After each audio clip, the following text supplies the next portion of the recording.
الحمد لله رب العالمين والصلاة والسلام على أشرف المرسلين نبينا محمد وعلى آله وصحبه أجمعين. We continue inshallah ta'ala with the book تذكرة السامع والمتكلم by Ibn Jamaa rahimahullah.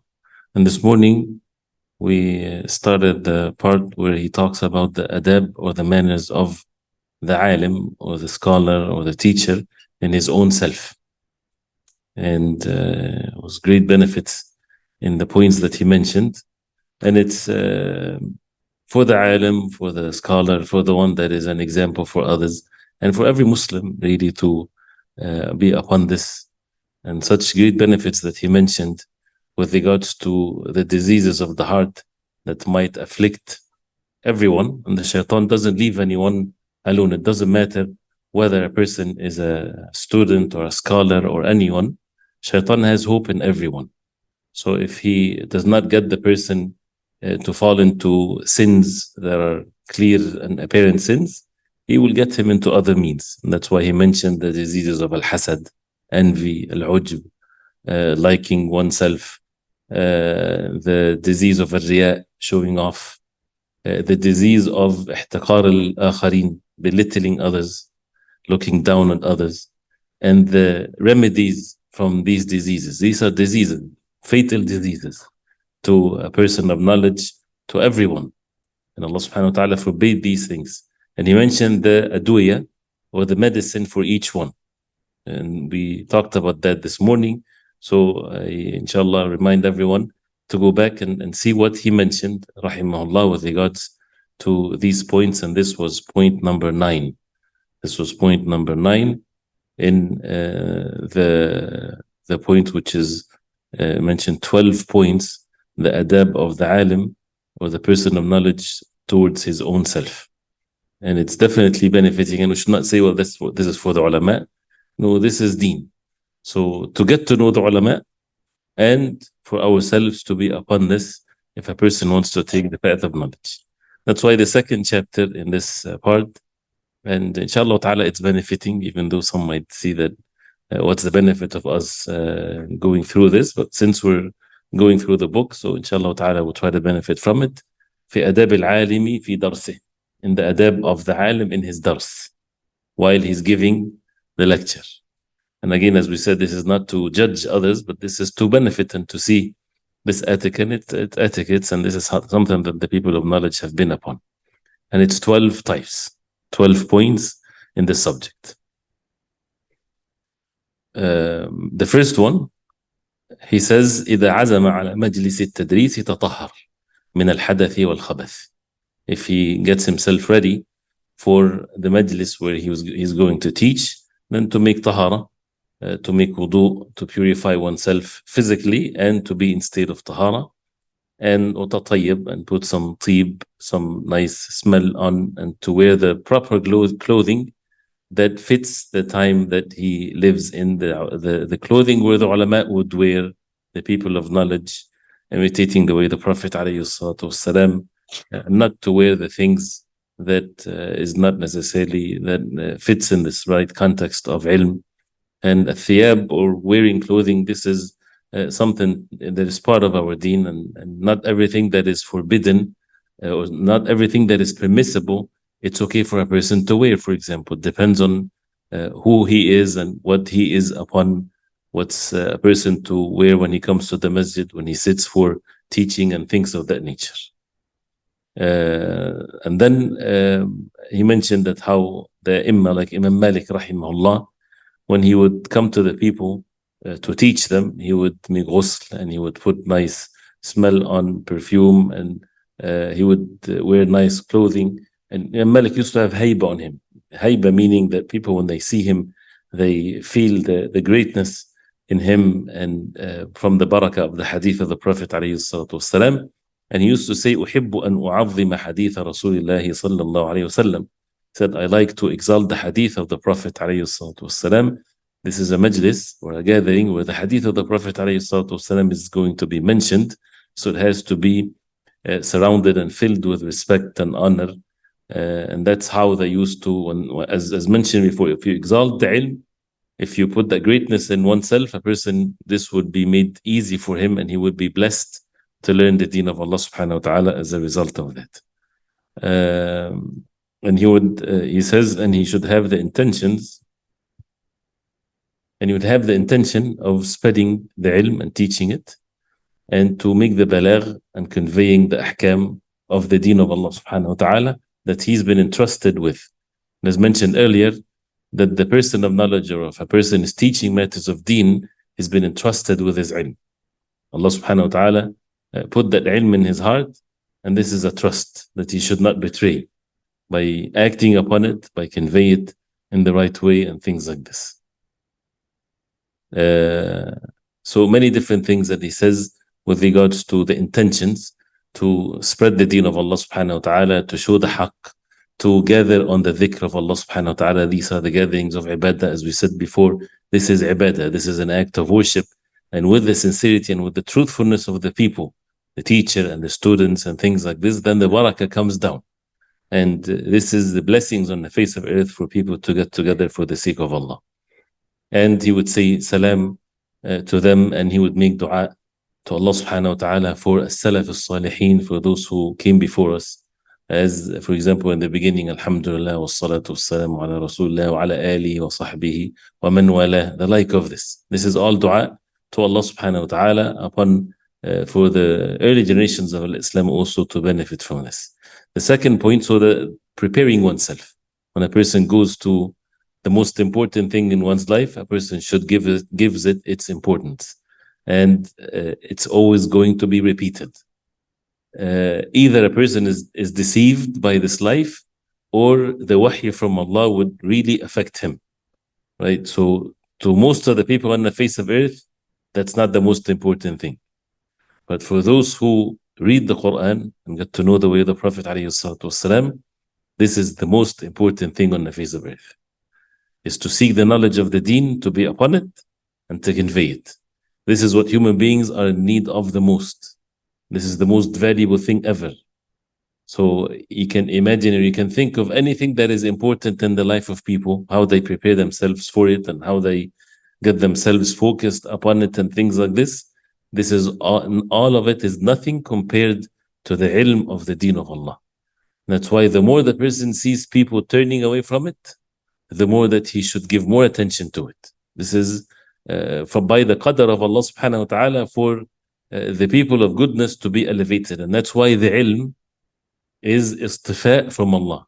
Allah subhanahu wa ta'ala choose whoever he wills from the human beings to make them upon the path of seeking knowledge.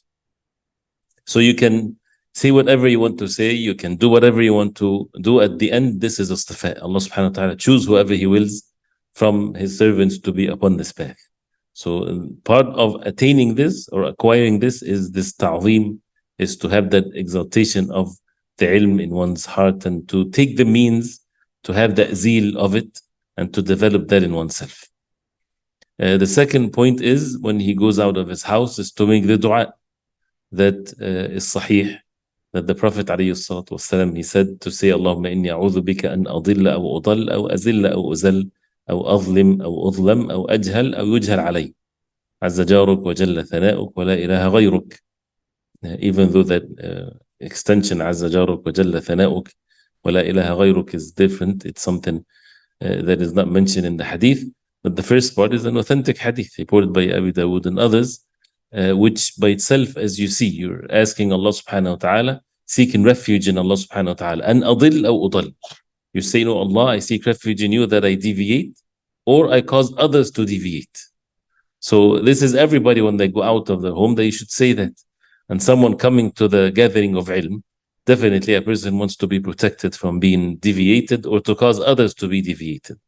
أو أزل أو زل, or to slip in a mistake or a sin, or to cause others to slip in a sin or a mistake. أو أظلم أو أظلم, or I wrong myself or I cause others to do acts of wrongdoing. أو أجهل أو يجهل علي, or I do act of ignorance, or someone would act towards me in an ignorant way. So this is again the adhkar basically of leaving the home. And then ويديم ذكر الله تعالى إلى أن يصل إلى مجلس التدريس, and to continuously make dhikr of Allah subhanahu wa ta'ala till he reaches the place of the tadris, or where he's going to teach. So when he reaches, he would say salam to those who are present, and he would pray 2 rak'ah. Of course, this is obvious if it's in the masjid, as long as it's not the time of karaha, and this is according to the madhab of Imam Shafi'i rahimahullah. Otherwise, to pray 2 rak'ah. And if it's a masjid, then of course this is to be stressed. So even if it's not in the masjid, to pray 2 rak'ah, there's nothing wrong with that. This is to start any matters of goodness with praying, and then making dua to Allah subhanahu wa ta'ala to be guided, to be helped, to be away from making mistakes, and things like this. And he says here to face the Qibla if it's feasible, if it's possible, with respect, with sakina, with tawadu', mutarabbi'an, or whatever position that a person would sit. So here, either the person, he would face the people after the salah, as the Prophet ﷺ would do, or if it's in different setup of the masjid, or it's easier, that he would face the Qibla and the people would face the teacher. So either way is okay, as the ulama they say. And then he talks about to avoid certain way of or positions of sitting, for example, lifting one leg up, or stretching one's leg without a reason. Of course, if he needs to do so, then there's no harm, but this is the norm. And not to lean on his hand unless he needs to do this, and to protect himself from, or to stay away from crawling, for example, or moving from one place to the other in a way that is against means of respect and things like this. And to stay away from lots of laughing and joking. And this is something that the ulama always say. The majlis of al-ilm should be the norm of it. It's a serious matter. It talks about the deen of Allah and the ahkam and the hereafter. So this is not the majalis where people would have it just a place where they joke and they laugh and it becomes the norm. But there's no harm if something, torfa, or something small of that brings the people to smile. If it's said, there's no harm in, inshallah ta'ala. But this is an exception. This is not the norm of the majalis of al-ilm, thinking that this is how to attract people or attract the youth, is to make a big joke and to just keep on laughing. But this is a context of advising, admonition. It's something else. But majalis al-ilm, as we said, one of the things that we need to make sure that it's done to differentiate between a majlis or a situation where you're advising people, you're admonishing people, you're reminding them, versus majlis ilm. Majalis al-ilm is a serious one. And that's where majalis al-ilm is not to be even given to everyone. It should be given to the one that is seriously wants to learn. So that's why, as mentioned earlier, you don't take the ilm to the people come to the ilm. Unless, again, is an exceptional situation. But this is the majalis of al-ilm. So since it's istifa from Allah subhanahu wa ta'ala, you can encourage the people to learn, and then that should be something that is from their own selves. And that's why, having so much, making the majalis full of jokes and laughing and things like this, it takes away from the respect of the person. And a person should not teach when he's hungry or thirsty or angry or concerned or sleepy or too cold, too hot, things like this, because this is a heavy responsibility. He might say something wrong, or he might give, as he says, أو أفتى بغير الصواب, gives a fatwa without being precise and correct in it. Why? Because a person needs to be focused while he is teaching. So this is the second point. The third one, أن يجلس بارزا لجميع الحاضرين, to sit in a place or a position that everybody can see, and to respect those who are present from the people of knowledge and things like this, and to get them closer according to their status. If someone of knowledge or virtue, they come. And to honor the people, those who are present, with having a pleasant face, to smile to them, and things like this too. Basically, to do the ikram and the generosity to the people, and to look at the people according to the need to do so. The issue of where to look. In Khutbah al-Jumu'ah, for example, the Imam should look not to the people and look into their eyes as if he's given a lecture. No, he should look straight. That's from the Sunnah. And the people, they look at him. That's opposite to what people are taught when you speak to a gathering. You want to look at them, right? And you give him. In Khutbah al-Jumu'ah, he should do the best he can. Of course, sometimes he's It overpowers the person. But the norm is that he does not move around with his eyes as if he's looking at someone and pointing at someone, things like this. But with majalisul ilm, it's different. With the gatherings of knowledge, it's different, but he would, make sure that he does not focus on one person all the time. He's looking at him versus others and things of that nature. That's why with the subject of being in a place where he's shown to the people, this is part of that is, people think that sitting on a chair, for example, this is not according to the way of humbleness. This is something that the Prophet ﷺ did. As some of the hadith of the Prophet ﷺ, when the people wanted to see the Prophet ﷺ when he would speak, so they built something from mud for the Prophet ﷺ to sit on it. So it becomes the way of, even if there's not too many people, for example, in the masjid, is for the person teaching to sit in a position where everybody can see him, and it's part of the respect of the ilm that is being taught. The fourth point is, and this is something that if it's done, that's fine, to start the dars with reciting something of the Quran. There's no sunnah particularly in this. And some of the ulama, for example, and this is not some form of a ritual or anything, but some of the ulama, for example, like Shaykh Ibn Uthaymeen rahimahullah, most of the time when he would start the lecture, especially if it's after Maghrib or after Isha in the Haram, he would usually speak about the Quran that was recited in the Salah. He would talk to the people of what the Imam recited in the Salah in the beginning of the dars, in the beginning of the lecture. But this is not necessarily something that is from the Sunnah. This is how things can be done without thinking that it's a matter of ritual or so. And as mentioned earlier, if someone is going to read to the Sheikh while the Sheikh is present, and the Sheikh will explain what that person should say. This was mentioned this morning, so you repeat that again. And if he does not know it or he forgets, then the Sheikh should remind him. So the one that reads the matn or reads the book, he should make ista'adha min ash-shaytan ar-rajim and say Bismillah ar-Rahman ar-Rahim, and then praise Allah subhanahu wa ta'ala, make salah on the Prophet alayhi salatu wassalam, and make dua to Allah subhanahu wa ta'ala for the Shaykh and his parents and his mashayikh, and to those who are present, and to the Muslimin, and to the owner of the book or the author of the book, and then he starts reading from the book.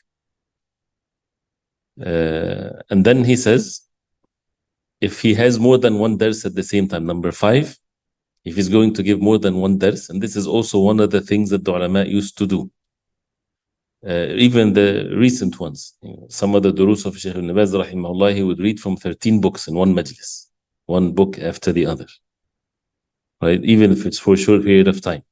So if there's more than one dars, he would start first with the most honored of them. So he starts with the tafsir of the Quran, then the hadith, then usul al-din, then usul al-fiqh, then al-madhab, matters of fiqh, al-khilaf afterwards, then al-nahu, linguistics and grammar, al-jadal, or the like of this. And some of the ulama would end their durus with something of raqa'iq, something to soften the hearts of those who are present, to purify their hearts from any harshness and any forgetfulness and things like this. Number 6, so that also, this depends on the benefits and what the person is teaching. So there's nothing in particular to be upon this. Number 6, not to raise his voice more than what is needed, and not to lower it in such a way that people are not able to hear. But the normal thing is that the voice is not loud. Rather, this is not a khutbah, but this is a lecture. The khutbah is different. But for a dars of al-ilm, the norm is that the voice is not loud, in which people are able to hear. And the son of Imam al-Shafi'i, Abu Uthman Muhammad ibn al-Shafi'i, said, ما سمعت أبي يناظر أحدا قط فرفع صوته. He said, I've never heard my father debating with someone. There are debates that Imam Shafi'i rahimahullah in matters of fiqh he would make with Muhammad ibn Yusuf and others, and he said, I've never heard him raise his voice in any of these debates whatsoever, meaning more than what he is used to. So this is an important thing to pay attention to. And if he needs to repeat, then he would repeat, as the way of the Prophet ﷺ. He would speak slowly ﷺ, and people would understand, and he would sometimes repeat what he said 3 times, especially if something that is not clear to the people.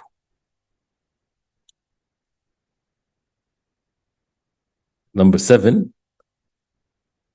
and that's also before number 7, he says if he finishes a mas'ala or a subject, it's better that he stops for a short while, so that it's easily known that this is going from one point to the other. So then number 7, he says أن يصون مجلسه عن اللغط, to protect his majlis from al-laghat. And al-laghat is anything that is against goodness and respect and things like this, which is basically the loud voices, people disputing, someone comes and raises voice, anything that is against the sakina and tranquility that should be present in the majlis of al-ilm. That's why the one in charge, or the one that is teaching, he should make sure that nobody breaks these rules of the majlis. Like, for example, Imam Malik rahimahullah, when the man came and he asked about al-istiwa of Allah subhanahu wa ta'ala, ar-Rahman al-Arsh istawa. So Imam Malik, he replied by saying, al-istiwa ma'loom. Is the voice loud? Oh. Al-istiwa ma'loom, al-istiwa is known. والإيمان به واجب, and to believe in it, it's mandatory. والكيف مجهول, and how is it? It's majhul, we do not know it. والسؤال عنه بدعة, and to ask about it, it's bid'ah, is innovation. And he said, and I don't see you except someone that wants to cause basically trouble. And he ordered the man to be kicked out of the masjid, because he came with evil intentions, with causing laghat, causing tribulation in the place, issues to be in the gathering. And this is something that a person should be aware of, these types of things. And it's to be dealt with according to what brings benefit. Sometimes the benefit is to overlook it, and sometimes it's to be stern in some situations. And he says قال الربيع كان الشافعي إذا ناظره إنسان في مسألة فعدل إلى غيرها يقول نفرغ من هذه المسألة ثم نصير إلى ما تريد.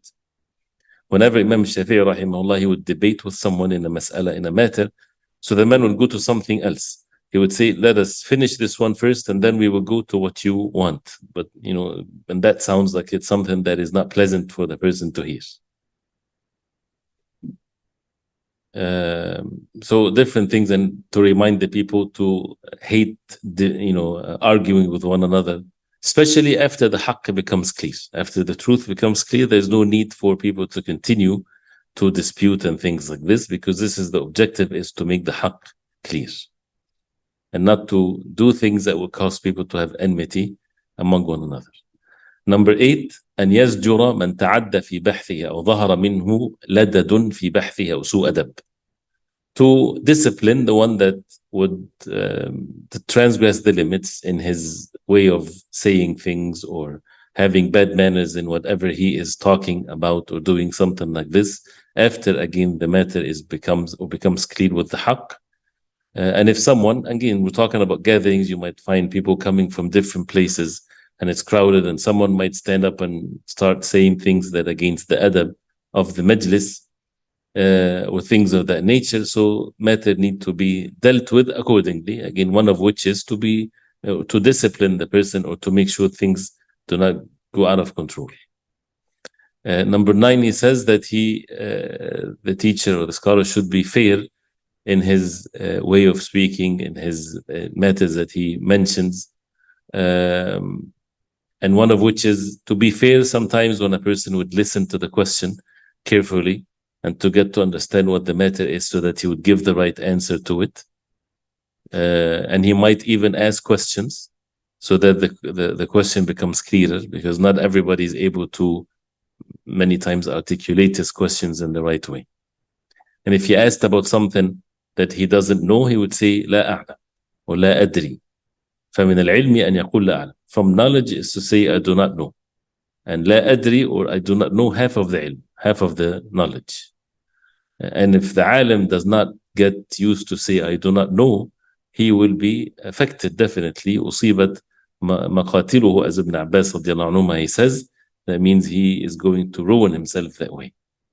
And the alim also should make sure that his students, they learn from him, and they would do this after him, that they would say لا أدري, I do not know, because he says it a lot.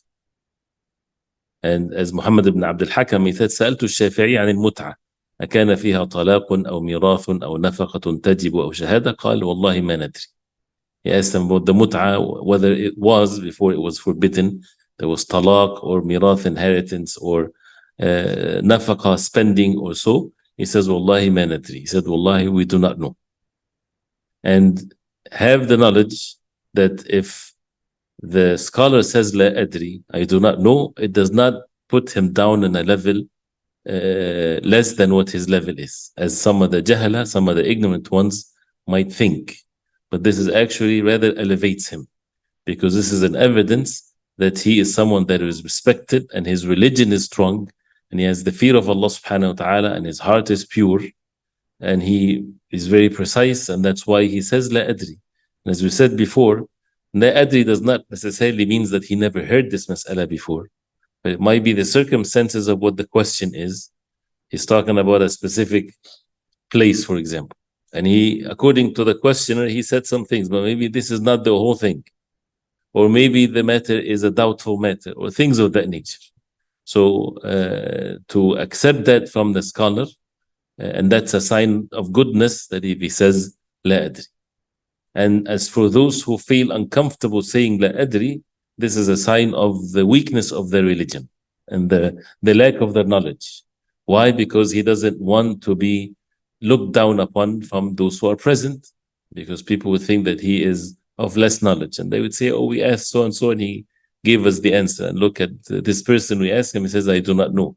That means he's a less knowledgeable person, so why you learn from him, learn from someone else, things like this. So this is all ignorance from the people. This is a sign of goodness for the person. This is the one to learn from, is the one that would say la adri a lot, because that means it's a sign of his good religion, that he's not saying things without authenticating what he says.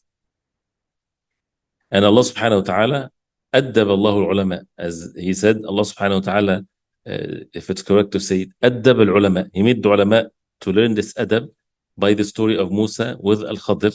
When Musa alayhi salam did not refer the knowledge or attribute the knowledge to Allah subhanahu wa ta'ala in one of his answering something, when he was asked, is there anyone on the face of earth more knowledgeable than you? He said, no. And so he was then told that Al-Khadir has more knowledge than him. Number 10, that he should show concern to someone strange or a stranger that comes to him.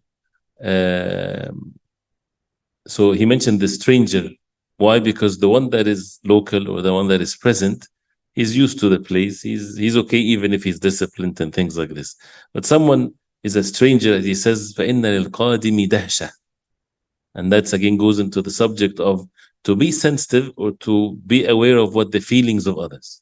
So a stranger comes, al-qadim, when someone comes, dahsha, that means he's nervous. He's a dahish, that is when someone is alert and he's not comfortable. He doesn't know this is not his place. So to comfort someone like this, especially if the alim has hayba and things like this, so to comfort him.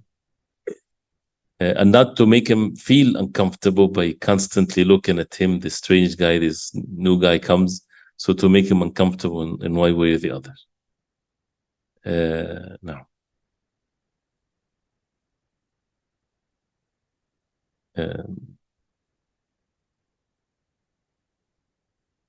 Number 11,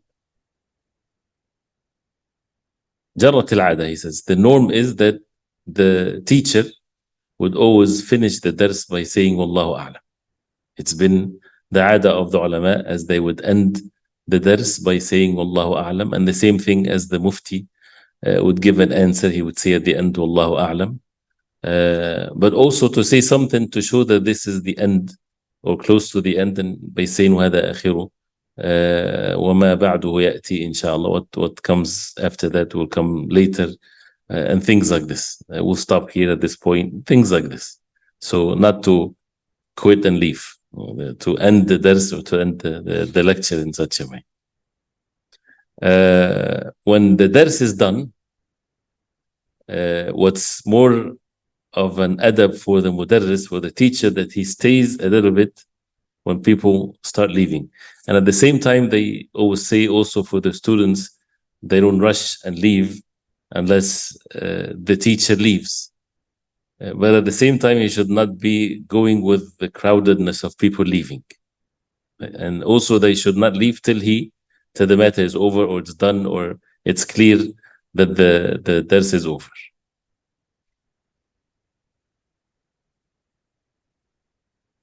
And of course, the dua of the majlis at the end is to be mentioned, like Subhanak Allahumma wa bihamdik la ilaha illa anta astaghfiruka wa atubu ilayk. The last point here, which is one of the most important ones, is ألا ينتصب للتدريس إذا لم يكن أهلا له. He should not put himself in a position of teaching unless he fits that position. And he should not mention ilm or knowledge in the dars that he does not know or he's not well versed in. And he mentioned something, سواء اشترط الواقف أم لم يشترط. الواقف is sometimes the person that is in charge of the place. He made a waqf for people to teach.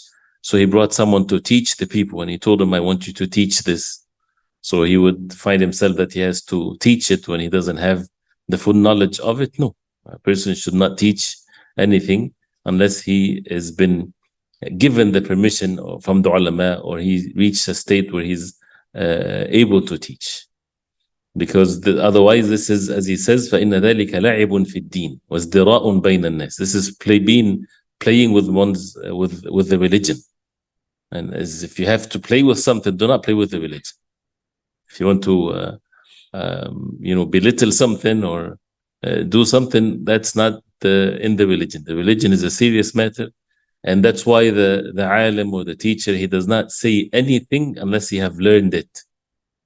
He does not leave the matter to himself to invent something, or he feels that this sounds good or this is a good thing. He has to learn it, because again, it's lineage that goes from one generation to the other. Even if it's the haqq, even if it's the truth, he should not say it unless he have learned it. And the hadith of the Prophet والسلام, المتشبع بما لم يعطى كلابس ثوبي زور. المتشبع بما لم يعطى. المتشبع is the one that looks like from a shiba. A shiba is when someone is full. So when someone looks like he has something, when he doesn't have it, is like someone wearing a garment of falsehood. So imitating or pretending to be something when he's not. And this is such an important task, or important point, as we said. Not to be in haste to teach. Be patient in learning, because the path of knowledge is a rough one. It's not an easy path. It requires for the person to do things that he doesn't like, to be patient and learning.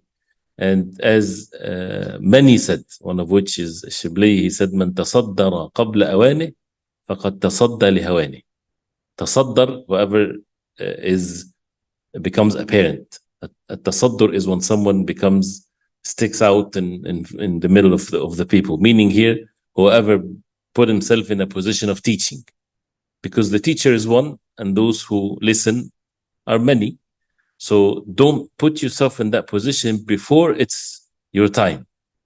If a person does this, فَقَدْ تَصَدَّى لِهَوَانِ, he's basically exposing himself to his humiliation if he's not ready yet for teaching. And it used to be the way of the early generations of Islam, and it's always the ways of the people of knowledge, that the alim would approve for his student to go teach.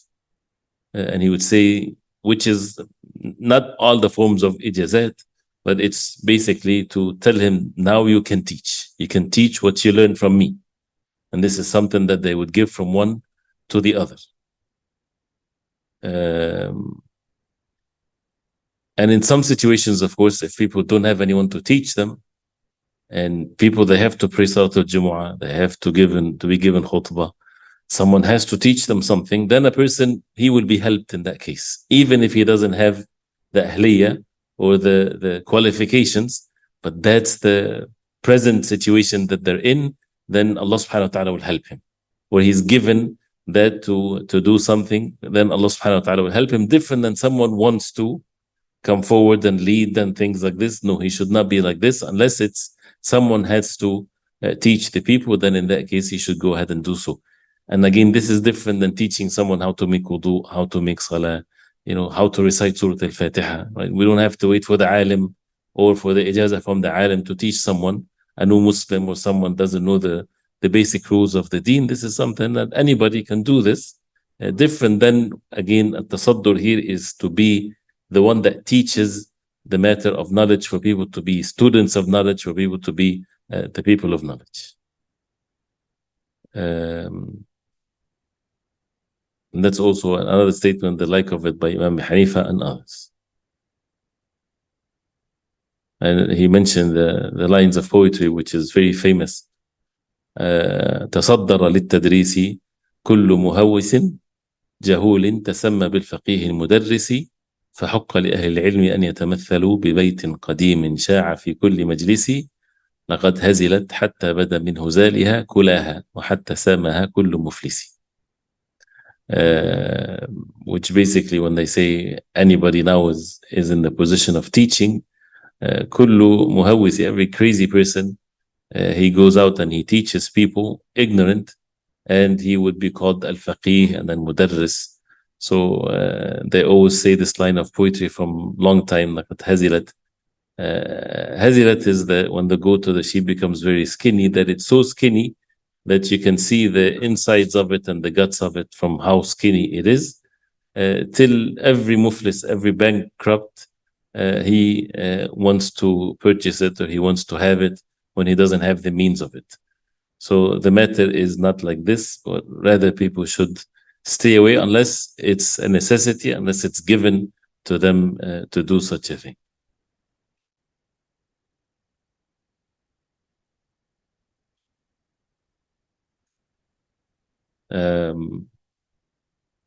The next chapter is the adab. Let's just get this one done also, inshallah, which is 14 points. I'm not sure if we can get it real quick. The adab al-alim ma'a talabati mutlaqan wa fi halqati. The adab with the students from the teacher. Number one, that he intend to teach. The first one was the adab in the gathering in general. But here with the students, that he have the intention to teach them for the sake of Allah, and to spread the ilm, and to revive the shara', the deen, and to make always the haqq apparent, and to make the falsehood, does not have humul al-batil, as we heard it before, to put it down. And we need to have ulama on the ummah, and you never know. And many times a student becomes better than the one that was teaching him. So at times of weaknesses, at times of ignorance, what again is an obligation upon the people to spread the ilm, for the ummah to have ulama, and for the ummah to have righteous people of knowledge, and to seek rewards by teaching them, and seeking also the rewards from them by acting upon the ilm and their dua also, because as we said, it's one of the rights of the teacher upon his students, that they will continuously make dua to Allah subhanahu wa ta'ala for him till they die. Right? This is how the rights of one another, like a person would make dua to their parents. And as the hadith of the Prophet alayhi salatu wasalam, he said, إِنَّ اللَّهَ وَمَلَائِكَتَهُ وَأَهْلَ السَّمَوَاتِ وَالْأَرْضِ حَتَّى النَّمْلَةَ فِي جُحْرِهَا يُصَلُّونَ عَلَى مُعَلِّمِ النَّاسِ الْخَيْرِ.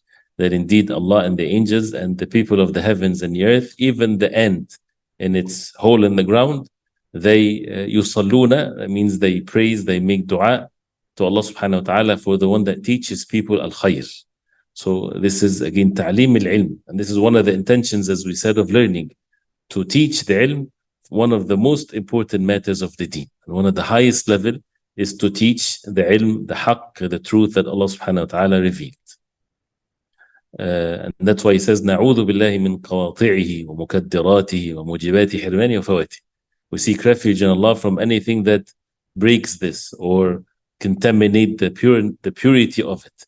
and what makes a person deprived from such a great level, because if it's not sincerely for the sake of Allah, it's a person ruining himself.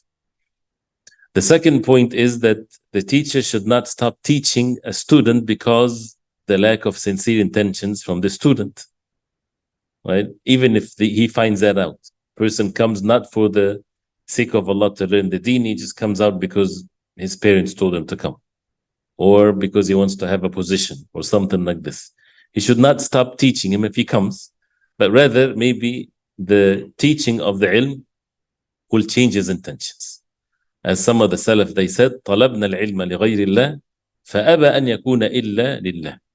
We sought the knowledge first in the beginning for the sake of other than Allah, but Allah subhanahu wa ta'ala refused but to make it for his sake. Especially when a person is young, a child, something like this. So the end, it became for the sake of Allah subhanahu wa ta'ala, and that's the barakah of the ilm. That's the barakah of the ilm. The person, the more, that's why if you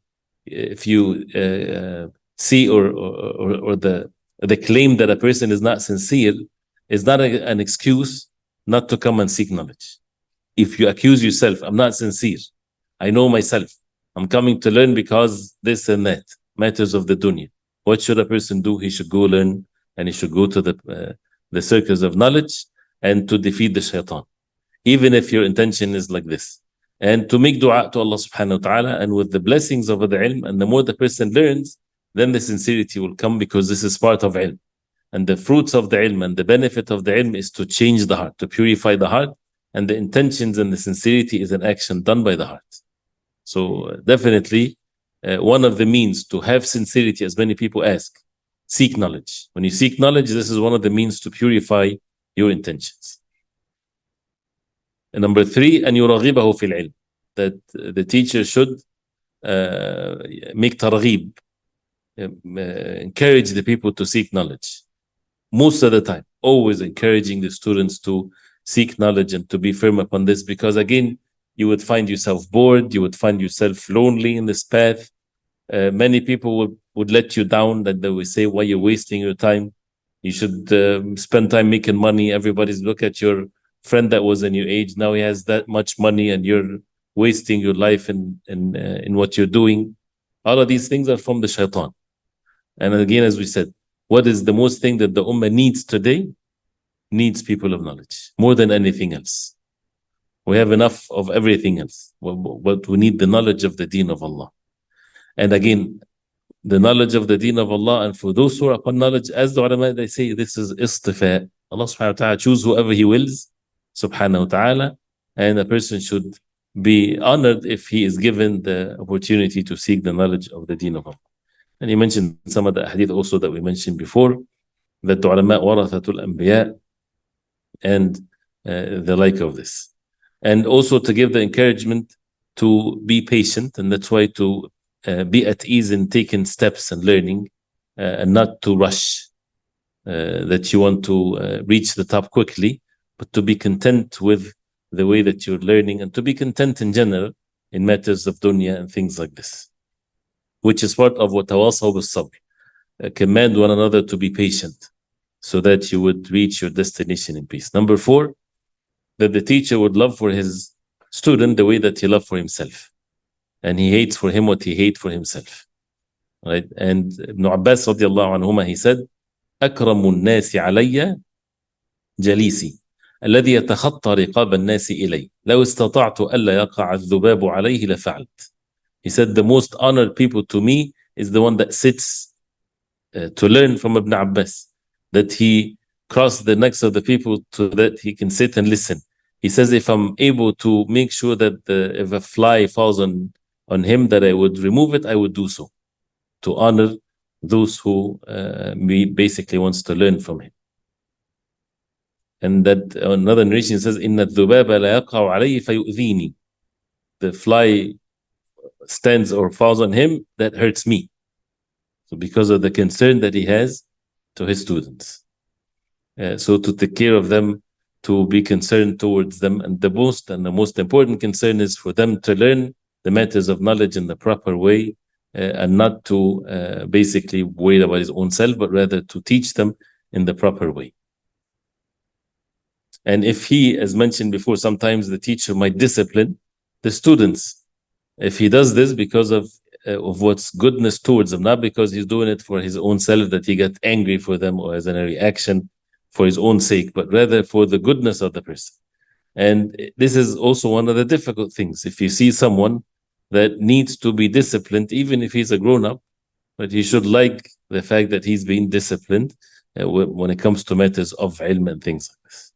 Number 5, التلطف, to be gentle and to be kind in matters of teaching, especially if something is not clear, to repeat it, to make them understand what needs to be understood, and not to withhold anything when it comes to matters of knowledge, but rather to be generous with matters of knowledge. And we have examples, many examples from the Prophet ﷺ.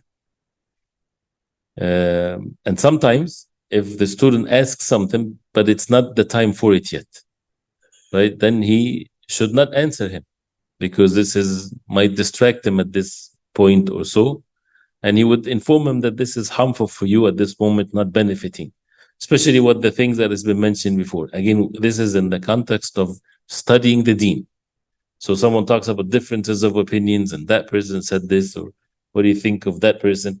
And you are in a session of learning. Don't distract yourself. Don't talk about these things at this moment, but rather stay away from it. And also specific matters, as Ibn Abbas radiallahu anhuma, when he talked about the verse, وَلَكِنْ كُونُوا رَبَّانِيِّينَ, be رَبَّانِيِّينَ, and Rabbaniyin from Rabb, meaning be lordly, if it's correct to say.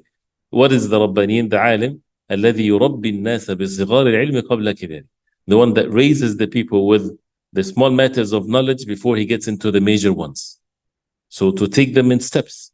So the student might wants to learn the ilm of al-hadith, for example. He heard a lecture about it and it's very fascinating. So he wants to learn it, but he's not ready for it yet. So he would ask the alim or so on. The alim would tell him, this is not the time for it yet. Be patient. Why? Because the alim should teach what's mandatory for them first, and they go from one step to the other. Number 6, أن يحرص على تعليمه وتفهيمه. He would be eager, of course, to teach him and to make him understand by doing the best he can in a way that does not become overburdening to them, in a way that they would learn in a good pace so that they won't lose it and things like this. And that's why, for example, in matters of fiqh and other matters, he says يبدأ بتصوير المسائل. You know the masail, whether it's in aqidah, in fiqh, in any matter, there's mas'ala. Mas'ala meaning this issue that we're discussing. You know, the first thing is to have the tasweer of it, to perfect the understanding of it, not the rulings, not the evidences, not if it's halal or haram, right? For example, حكم أكل, the ruling of eating al-mayta, right? What is the ruling of eating al-mayta, animal died? What is the mas'ala in itself? We're not talking yet about what's halal and haram. What's the mayta? What constitutes a mayta?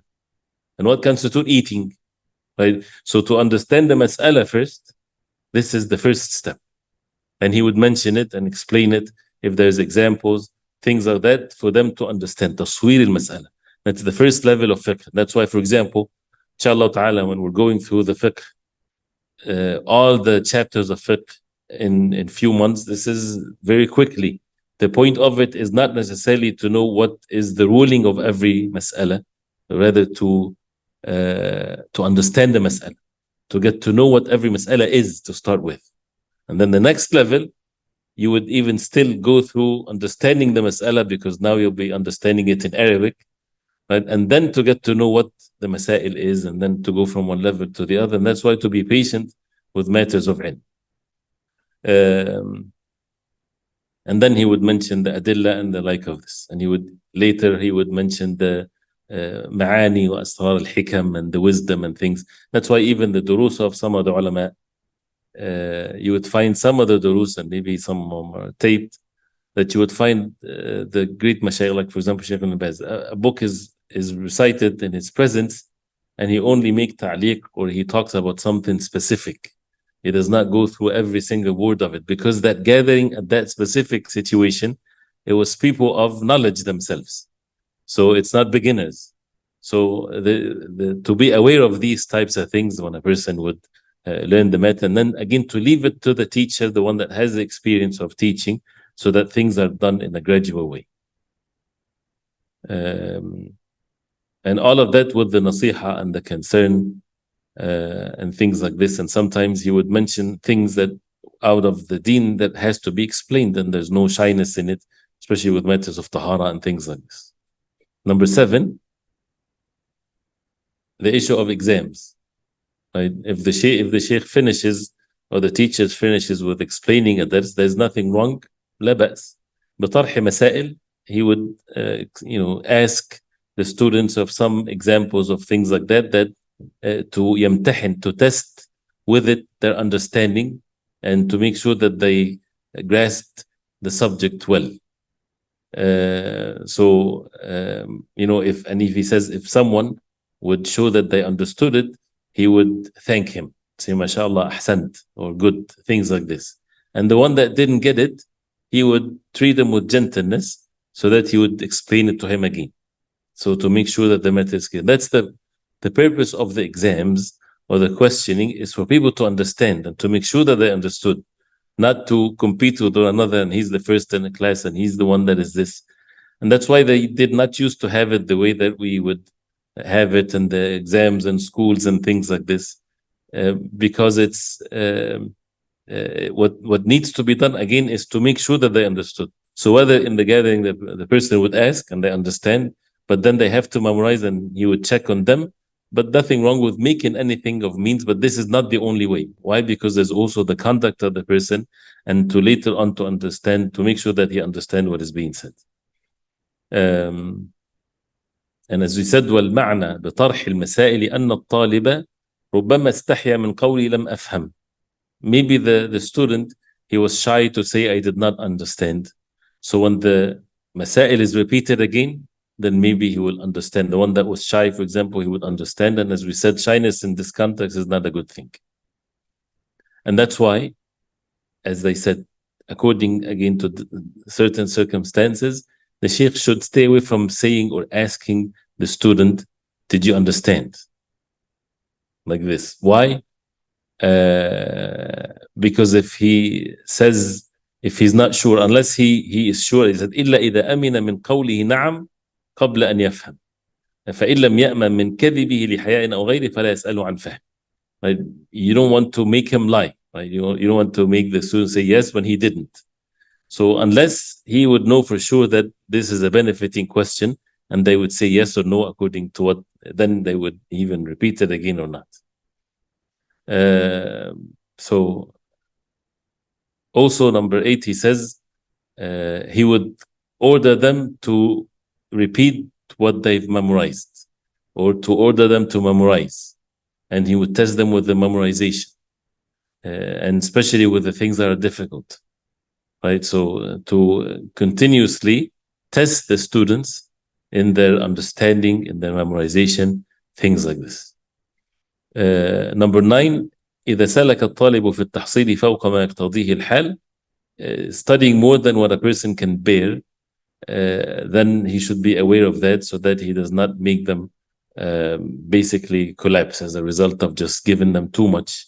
And people are in different levels of this. So to pay attention to this matter.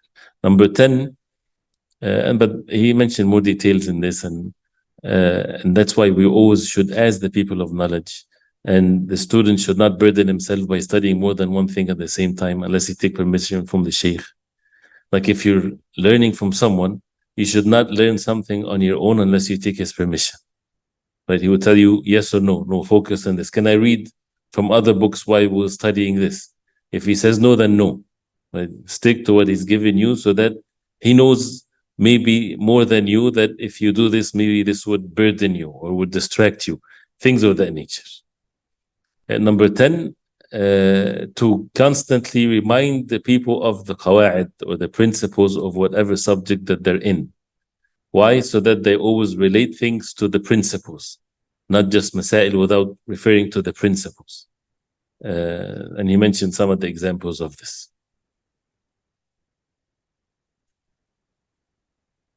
Some people, they seek the strange masail. And that's not the proper way of seeking knowledge.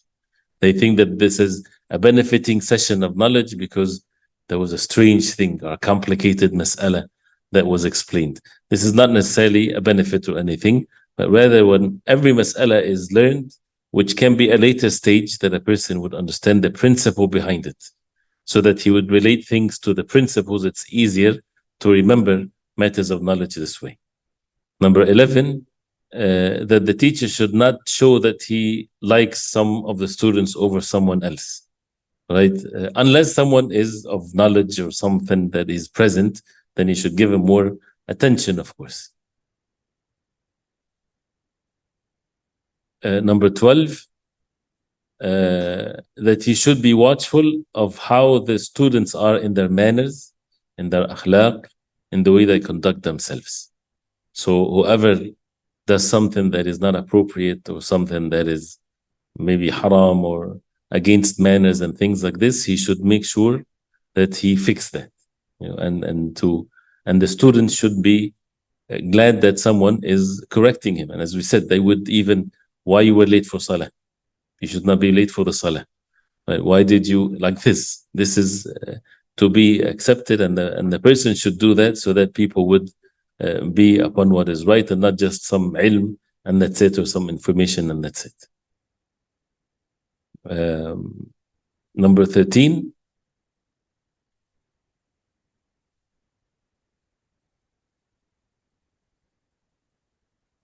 that he would take care of the needs of the students and to bring their hearts together for them to focus and to see some people might be poor, some people might be needy.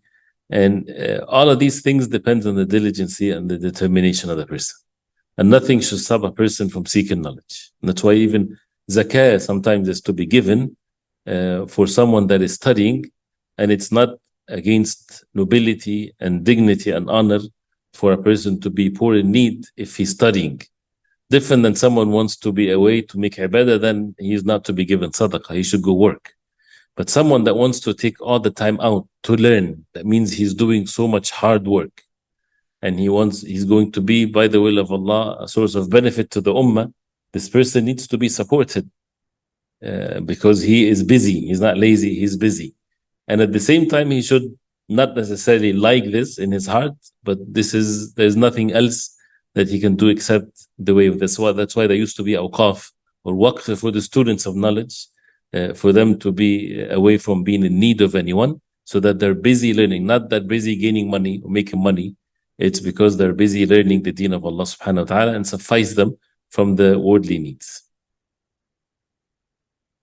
The 14th one, many great things are mentioned, but just for the sake of time, is to humble oneself with the students and with someone that would ask him. And it's really like if someone asks, this is his rights to be answered, of course, with the proper etiquettes and manners and things like this. And that's part of the tawadu', and to be kind to them. And we have in the Prophet ﷺ the best example. And human beings are human beings. And people sometimes, when they get old, they become weak in many things, one of which is in their focus of things, and in their generosity, for example, and kindness. So a person should not be deprived from seeking knowledge from an alim if the alim gets irritated, for example, or gets angry. You're the one that would lose, but rather be patient and seek and have good expectations of the alim and things like this. We'll stop here, inshallah ta'ala, because of the time.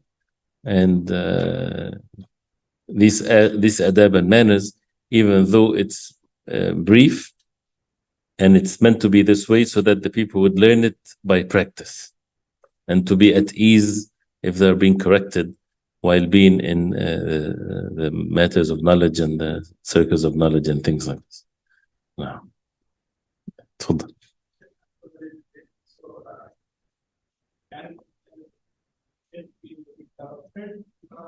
Can the sheikh be? Okay, can the sheikh be interrupted by the student? Actually, we mentioned this morning, and the issue of a su'al, asking, or yesterday. It depends on what the teacher would make clear. Like, for example, he would say the questions at the end, then he should not be interrupted. It depends on the crowd and it depends on the people, as mentioned before. If it's something that a person missed, it's okay to interrupt because he missed something or it's a necessity. But if in the way that people are doing things, if that door is open, then it will allow everybody to say all kinds of stories, and and the majlis becomes a conversation between the person and the people. So that's why many people would stop this, would not do this, allow this till usually at the end of the lectures. It depends again on the rule that they would practice. There's a question. نتفضل. عليكم السلام. Yes, the teacher can be very strict with the students, and the students should respect that for the benefit of learning. And it doesn't mean that he would not answer the questions, but it depends on what is benefiting and maybe the surroundings or the environment or those who are present, and especially if things are not related. So if he says no questions that is not related to the subject, then they should respect that. One question is بالنسبة للتصدر في بعض الأحيان تكثر الأخطاء يوم الجمعة بالنسبة لآداب خطبة الجمعة ولا بد هنا منا للتصدر هذا فيه حرج. نعم, if with the issue of a تصدر that you put yourself forward to give dars or to give khutbah when you're not fit, but because of those who are giving the khutbah are not fit more. So what should you do? Khutbah is different. Khutbah, people have to have the khutbah till Jumu'ah. There's no such a thing as if nobody fits to give khutbah till Jumu'ah, so we pray Dhuhr today. No, someone has to give khutbah. So in that case, if you see yourself that no one fits or someone might deviate the people, talk about innovations and things like this, then it's upon a person to make sure that the authentic knowledge is being spread, and that's why you have to work on himself to be sincere. Have sincerity and work on yourself so that you don't be among those who want to show off or want to lead the people when the person does not fit that, and especially if it's given to the person. طيب, we'll stop here inshallah ta'ala. One more question, تفضل.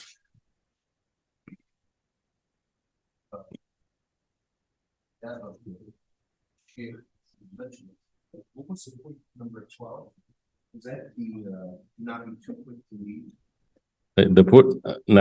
The number 12 is the previous one. Yeah, the issue of leaving. Yes, there is something to be observed when it comes to leaving, whether it's in a masjid or in a place where they're learning. Some said that the students should not leave before the teacher would leave. And meaning that they should not leave right after the lesson is finished. Maybe he wants to say something else. But at the same time, he should not leave while they're leaving and becomes in the crowd of those who are leaving. But rather he should wait so that the matter is easy, or they would allow him to go first. So there's no set way of how to do things, but to avoid that people are crowded or leaving in a crowd in such a difficult manner, for example. No.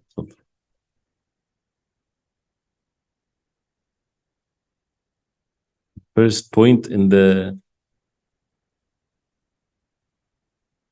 first point of the alim with the students, that he have the intention to teach them and to be a mean to purify the hearts and to spread the ilm, and for the haqq to be always apparent and clear, and for the batil and falsehood to be defeated, and to increase the ulama of the ummah.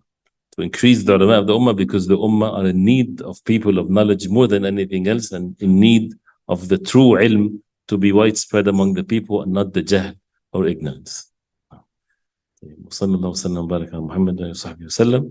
سبحانك اللهم ربنا وبحمدك أشهد أن لا إله إلا أنت أستغفرك وأتوب إليك. وإن شاء الله we'll continue tomorrow morning إن شاء الله.